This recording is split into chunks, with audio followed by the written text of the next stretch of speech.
And we are so ready, Mr. Wasty. It is award season, and on Sunday, the 13th of September 2021, the Metropolitan Museum of Art in New York opened its doors to hundreds of A-listers, celebs who made it onto the guest list of this year's Met Gala. Every year, the Met Gala is hosted by Anna Wintour and Vogue, and it promises to be the biggest night in fashion. Boy, oh boy, did it deliver. Now, this year's red carpet did not disappoint, and Editor-In-Chief of Modern Luxe, Danielle Weakley, is here to unpack some of the best, but also some of the worst looks. We have been hyping it up this entire week. The whole week. Social media has been going crazy. Memes on memes. Danielle, first let me say, morning. Morning, morning, hi. Hi, let's start with official. Welcome to Friday. Thank you. The Met Gala is here. 18 months. Of nothing. Of nothing. Celebs were indoors. They came out. What is your overall thoughts on this year's looks? Let's start there. Okay, starting there, I think this year's looks overall for me were absolutely incredible. It felt like everybody wanted to be out. And because there's been so few red carpets, there wasn't the kind of same level of outrageous that you sometimes see. There's a lot more classic stuff, and I think people really, really looked amazing. But I could be jaded because I haven't seen it for so long that I was just excited overall. I remember Monday, I was just crying. I was like, oh my word, this one's there, that one's there. I did miss Beyonce, I did miss Kylie Jenner, I missed, you know, all of the big names on there, but some people came through with the best looks. They did. Oh, let's start there. Okay. What are some of your best looks? And I might even fight you for it, because some of the people that you feel like look great, I'm like, no, mama, that one needed something else. So let's start with your best looks. Okay, so best looks for me, just so you know before we start fighting, were people who also stuck to the brief. So the theme of this year's Met Gala was in America, because it all links to the Costume Institute and the fashion exhibition that's going on there, and it is American fashion designers. So for me, best looks were if they stuck to that brief to some extent and then did it. So I loved like the Wild West looks, the Audrey Hepburn looks, the old Hollywood looks. Best dress for me is a toss-up probably between Kendall Jenner, it's hard for her to go wrong, in Givenchy, or J-Lo in Ralph Lauren, in that like cowgirl. We take a moment. J-Lo, 52 years old. How dare you look like that at 52? Girl is serving side legs, serving heels galore. She looks great. But serving everything. She's in Ralph Lauren. It's an American designer. She's dressed like she's just stepped out of a saloon, the hottest one in the land, of the Wild West.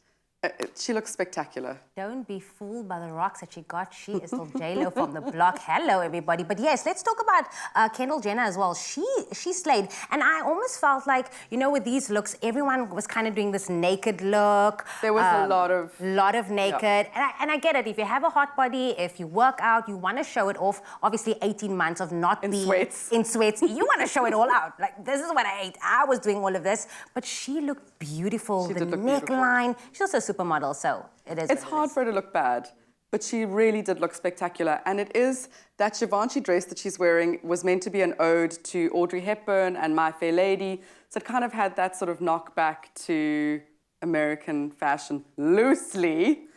For sure. Loosely, but she looked beautiful.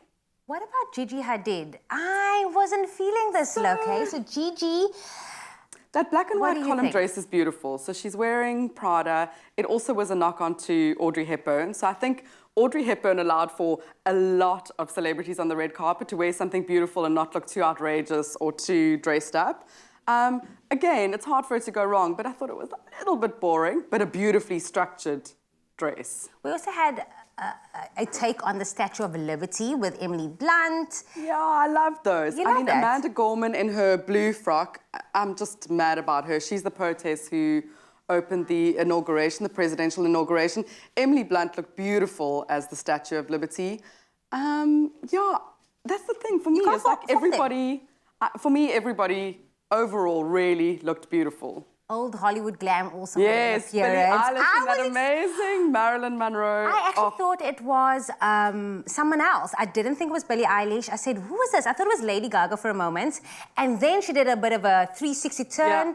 And it was Billie Eilish, old Hollywood glam, that beautiful platinum hair, that red lip, but that's beautiful ball gowns. Her hair and makeup also just tied into everything so beautifully. I thought she looked spectacular because she's also somebody that you associate with kind of being more covered up and grungy, and she's often wearing dark colours. Even at the VMAs a few days ago, she was back to that like black boxy kind of style that she goes for, and then she's like, woo, bring it. Sometimes you just She have did to bring change it up a bit. Yeah.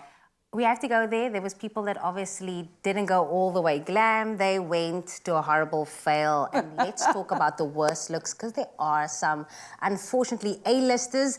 Money does not come with style. Money does not come with style, and some of them didn't do it justice. So who were some of your worst looks for the night? So controversial choice, because she practically broke the internet again for wearing it.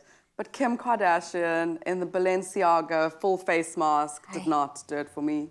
So this is how I'm showing up to our next family gathering, because I don't want to show anyone, I don't want to take pictures, I don't understand this. She made a statement. Here's the thing with Kim Kardashian, we know this, we love this for her. Every time she steps up onto a red carpet, she's always going to make sure that she is going to leave you wondering what next. I'm sure her team did this for months already before the time, because they knew that this is going to make a statement. Everyone is speaking about her. That's what she wants. She is who she is, but I didn't understand this entire Kim thing. Kardashian has been a regular meme of the Met Gala red carpet for years. And this is another one of those. It's incredibly clever because she gets the publicity. It doesn't stick to the theme. It's not in America unless you're speaking about kind of being faceless or anonymous. And I mean, she is one of the most recognizable faces in the world. So I get there's a lot of like why she's covering her face as a statement and whatever. But for me, like, fail. I think that's a body double and she was home in her... Epic fail. But there was also couples that came onto the carpet. And for some reason, for the longest time, he was looking homeless. And I'm going to say this, Justin Bieber was looking homeless. I was like, there's no way. It's too late to say sorry. But then, the two of them together on the carpet, look at that. Yes. Best dressed couple of the night. This has to be... rock and roll. 100%. I agree. Yeah. I agree. I also think sometimes he really, like, doesn't look great. But him and Hailey Bieber on that red carpet looked spectacular. Did you see the behind the scenes? He actually grabbed her hand and he said, I love you. And then she said she loves him. And there was just this moment. And that is what it's all about. It had that moment. We just love a bit of behind the scenes. They did look beautiful. They're gorgeous, those two. They really are. Again, like, hard to get it wrong. I can't wait. Award season is here. Danielle Weakley is here. Thank you so much for always getting so excited for this segment, because you know I love it. Love a red it. carpet. Mzansi, our best and our worst dress from the Met Gala 2021. Join in on the conversation, but maybe letting us know which were your best and also your worst dress at this year's Met Gala. We'd love to hear from you.